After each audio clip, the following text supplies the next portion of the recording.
Praise the Lord. இயேசுவின் ரத்தம் ஜெயம் தினமும் இயேசு நிகழ்ச்சிக்கு உங்களை கர்த்தராகிய இயேசு கிறிஸ்துவின் நாமத்தில் வரவேற்கிறேன். செய்தியின் தலைப்பு, தன் வேலையில் லட்சியத்தின் மீதே நோக்கமாயிருப்பதே பாவம் செய்யாதிருத்தல்.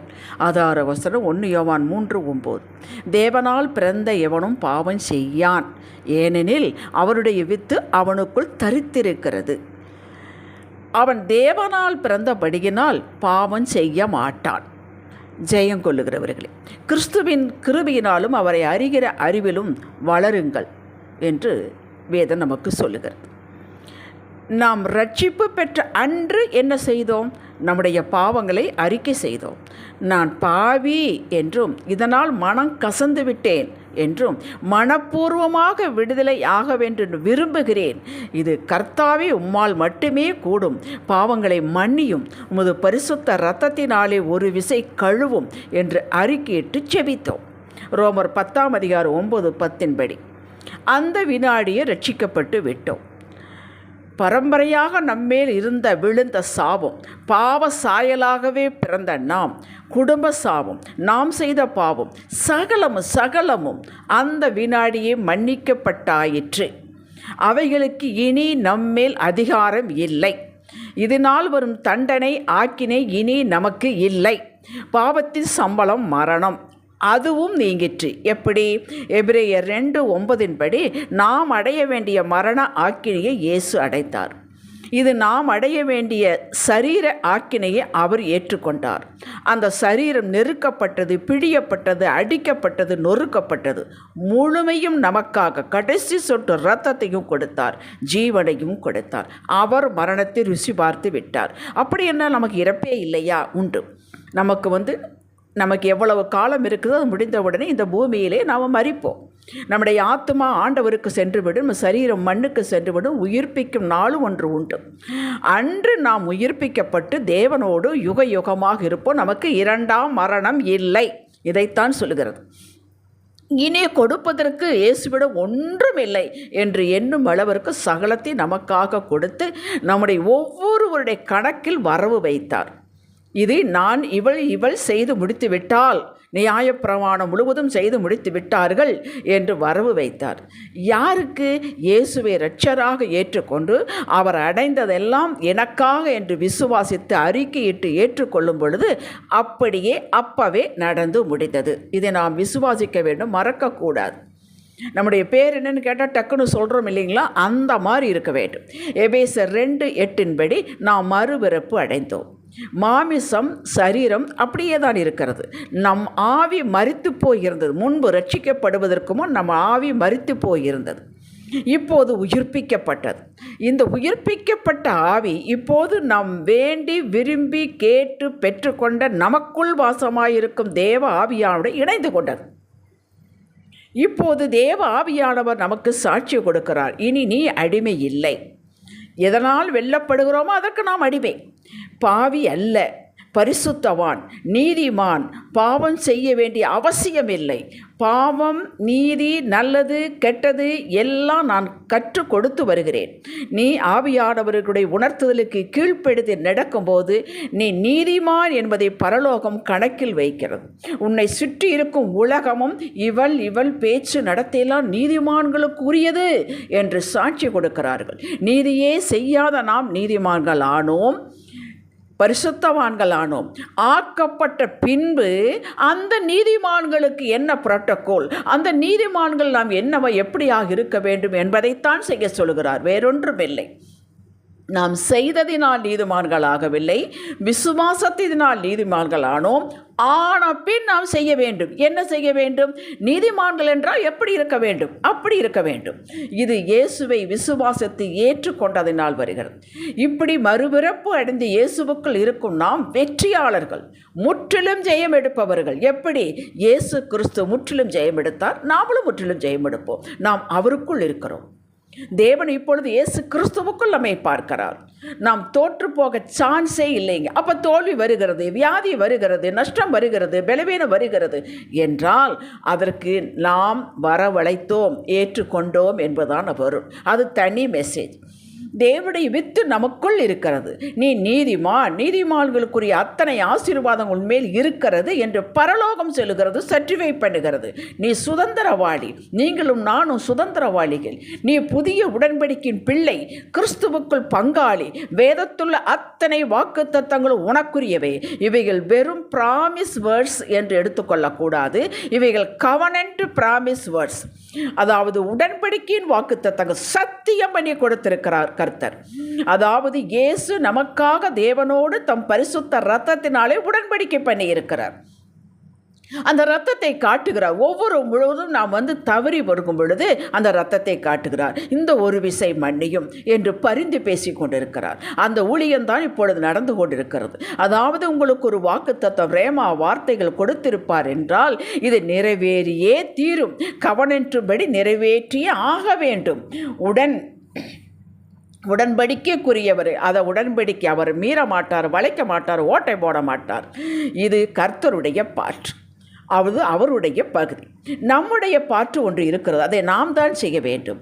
தேவனால் பிறந்த எவனும் பாவம் செய்யான் என்று பரலோகம் தம் வார்த்தையால் உறுதிப்படுத்துகிறது. அதாவது எபிரேய பாஷையில் இதை இப்படி சொல்லி வைத்திருக்கிறார்கள். அதாவது தேவனால் பிறந்த எவனும் ரட்சிக்கப்பட்டு ஆவியின் அபிஷேகம் பெற்ற நாம் will not miss the mark. அதாவது உங்களுக்கு ஒரு சின்ன உதாரணம் சொல்லுகிறேன். இந்த வில் அம்பை எடுத்து வைத்து குறி வைத்து எழுதுகிறார்கள் அல்லவா, அதுக்கு ட்ரைனிங் எடுக்கிறார்கள் அல்லவா. நிறைய வட்டங்களாக போட்டிருக்கும், நடுவில் ஒரு சின்ன மார்க் இருக்கும். அதையே குறியாகத்தான் வைத்து அவர்கள் அடிக்க வேண்டும். அதற்குத்தான் ட்ரைனிங் கொடுக்கிறார்கள். அப்போ அவங்களுடைய கான்சன்ட்ரேஷன் எப்படி இருக்கும் என்று யோசித்துப்பார்கள். அப்படித்தான் நாம் இருக்க வேண்டும். வழி விலகி போய்விட்டால் நம்முடைய சிந்தனை வேற எங்கேயோ போய்விட்டது என்று அர்த்தமாகும். நாம் எடுத்த கர்த்தர் வகுத்து கொடுத்த வழி, தீர்மானம், சித்தம், பாதை, இதன் மீது மட்டும் நம் கவனம் இருக்க வேண்டும், இருந்தாக வேண்டும். அவர் அப்படி கவனம் இல்லாமல் அடைய வேண்டிய இலக்கை அடையவில்லை என்றால் நாம் பாவம் செய்தவர்கள் லிஸ்டில் வருகிறோம். அதாவது நம் சிந்தனை அவரை விட்டு விலகி வேறு ஒன்று செய்துவிட்டது, பேசிவிட்டது என்பதாகும், வேறு ஒன்றை நினைத்து விட்டது என்பதாகும். புரியும்படி சொல்கிறேன். நம்முள்ளே இருக்கும் ஆவியானவர் கட்டளைக்கு கீழ்ப்படியாமல் போனால் இவர்களை மன்னித்து விடு, இன்று நீ இந்த இடத்துக்கு நீ போகாதே என்று உணர்த்துவார். அவரோடு உறவில் இருக்கும் சகலமான பேருக்கு பாரபட்சம் இல்லாத தேவன் இதை உணர்த்து கொண்டேதான் இருப்பார். இந்த நபரோடு நீ பேசாதே, இந்த நபரோடு நீ போகாதே, இன்றைக்கு இந்த வேலைகளை செய் என்று உணர்த்தி கொண்டேதான் இருப்பான். அதை நாம் அலட்சியப்படுத்தும் பொழுது நாம் மார்க்கை மிஸ் பண்ணுகிறோம். இதுதாங்க பாவம். இப்படி நாம் இருப்பதில்லை என்று பரலோகம் நம்மை குறித்து சாட்சி கொடுக்கிறது. இதற்கு 2 பேதுரு 3ஆம் அதிகாரம் 18வது வசனம் நமக்கு உதவி செய்கிறது. நாம் அவருடைய கிருபையினாலும் அவரை அறிகிற அறிவிலும் வளர வேண்டும். இந்த 2 இருக்கும் பொழுது நாம் அந்த மார்க்கை மிஸ் பண்ணவே மாட்டோம். நாம் இதில் வளர வளர நம்முடைய கிருபையை வேஸ்டாக்காமல் இருக்க நாம் பெற்ற கிருபை, தினந்தோறும் காலைதோறும் புதிய கிருபை அவர் கொடுக்கிறார் அல்லவா, அந்த கிருபைக்கு நாம் கணக்கு கொடுக்க வேண்டும். உங்களுடைய பையனிடம் 100 ரூபாயை கொடுத்து கடைக்கு போய்விட்டு வா என்று சொன்னால் வந்ததுக்கப்புறம் 100 ரூபாய்க்கு அவன் கணக்கு கொடுக்கிறான் அல்லவா. அதே போல இன்று காலையில் பெற்ற கிருபையை நாம் என்ன செய்தோம், எவ்வளவு வேஸ்ட் பண்ணி, அது அவரவர்களுக்கு தான் தெரியும். அந்த கிருபை எதற்கு கொடுக்கப்படுகிறது? அன்று செய்ய வேண்டிய காரியங்களுக்கு, அன்று சந்திக்க வேண்டிய சேலஞ்சு, அன்று வாசிக்க வேண்டியவைகளுக்கு, ஆண்டவரை தேடுவதற்கு, இதுக்குத்தான் கிருபை கொடுக்கப்படுகிறது. நம்முடைய லக்கை ஆவியானவர் வழி நடத்துதலை மிஸ் பண்ணாமல் நாம் அடைவோம். இந்த கிருபையை வேஸ்ட் பண்ணாமல் இருந்தால், கிருபையினால் ஆரம்பித்த நாம் கிருபையினாலேயே வாழ்ந்து அதே மாறாத கிருபையை கொண்டே நாம் பரம் செல்வோம். நமக்கு இது அச்சாரம், முதுகெலும்பு கிருபைதான். நாம் எவ்வளவு ஞானம் உள்ளவர்களாக இருந்தாலும், எவ்வளவு சுயத்தில் வேலை செய்வர்களாக இருந்தாலும் அது நமக்கு பயன்படாது, கை கொடுக்காது. அவர் தேவ கிருபை மட்டும்தான். இந்த ஞானம் அவசியம், அறிவு அவசியம், நம்ம ஷ்ரூடாக இருக்க வேண்டியது அவசியம். இது கிருபையோடு இணைந்து கொள்வது பக்காவாக செய்ய முடியும். அவரை அறிகிற அறிவு வெளியிலிருந்து வராது. தினமும் முறையாக வேதம் வாசிப்பது, தியானிப்பது, சபையில் போதகர் மூலமாக கர்த்தர் வெளிப்படுத்துவதை இருதயத்தில் வைத்து தியானித்து வந்தால் கிருபை பெருக, அறிவு பெருகும். இந்த அறிவு நம்மில் வளரும். இதுதான் பொக்கிஷம். இந்த பொக்கிஷத்தை கருத்தாய் தேடி சேமிக்க வேண்டும்.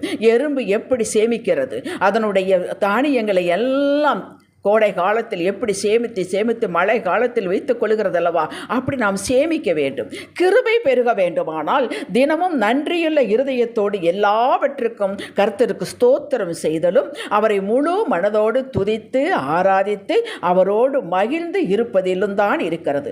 இதுவரை பெற்ற கிருபைக்கு கணக்கு கொடுப்பவர்களாக இருக்க வேண்டும். நான் அப்போது சொன்ன உதாரணத்தை ஞாபகப்படுத்திக் கொள்ளுங்கள். அதாவது ஆவியானவருக்கு கீழ்ப்படிந்து என்ன செய்ய சொல்கிறாரோ அதை அப்படியே சாக்கு போக்கு சொல்லாமல் நாம் செய்ய வேண்டும். இந்த இரண்டும் இருக்கும் பொழுது நாம் அடைய வேண்டிய இலக்கை நாம் அடைவோம். பாவம் செய்யவே மாட்டோம். அதற்கு அவசியமில்லை. பாவம் நம்மளால் செய்ய முடியாது என்பது கிடையாது, முடியும், செய்ய வேண்டிய அவசியமில்லை. இவைகள் கடினமான காரியங்கள் அல்லங்க. எல்லாவற்றுக்கும் அவருடைய கிருபை போதுமானது. இப்படி நிதானமாக விசுவாசத்தோடு பொறுமையோடு செய்து வந்தீர்கள் என்றால் உங்களால் செய்ய முடியாத காரியம் ஏதும் இருக்காது. என்னை பலப்படுத்துகிற கிறிஸ்துவினாலே எல்லாவற்றையும் செய்ய பலனுண்டு என்று நாம் அறிக்கை செய்யலாம். தேவனுக்கு பயப்படுது இன்னது என்பதை அவரை அறிகிற அறிவுதான் கொடுக்கும். அவரை அறியத்தான் நமக்குள் ஒரு பய பக்தி உண்டாகும். நாளடைவில் உங்கள் கண்கள் ஆசீர்வாதத்தின் மேலே இருக்காது, கர்த்தருடைய மேலேயே இருக்கும். இது எப்பொழுது என்றால் இந்த அறிவு வளர வேண்டும். எது தற்காலிகம், எது நிரந்தரம் என்பது நாமே பகுத்தறிந்து பிடித்துக் கொள்வோம். இது வளர்ச்சியின் மேன்மையை காட்டுகிறது. சகலமும் உங்களை தேடி வரும். இது உங்களுக்கே தெரியும், நீங்களே சொல்வீர்கள். அது அந்தந்த நேரத்தில் ஆண்டவர் செய்து முடிப்பார். எல்லாவற்றையும் நேர்த்தியாய் செய்து முடித்திருக்கிற எனக்கு செய்வார் என்று நீங்கள் முதிர்ச்சி அடைய வேண்டும். எப்பொழுது என்றால் அவருடைய கிருபையில் பெருகும் போது, அவரை அறிகிற அறிவில் பெருகும் போது மட்டும்தான் வரும். இல்லாவிட்டால் எந்நேரம் உங்களுக்குள்ளே ஒரு சந்தேகம் இருந்து கொண்டுதான் இருக்கும்.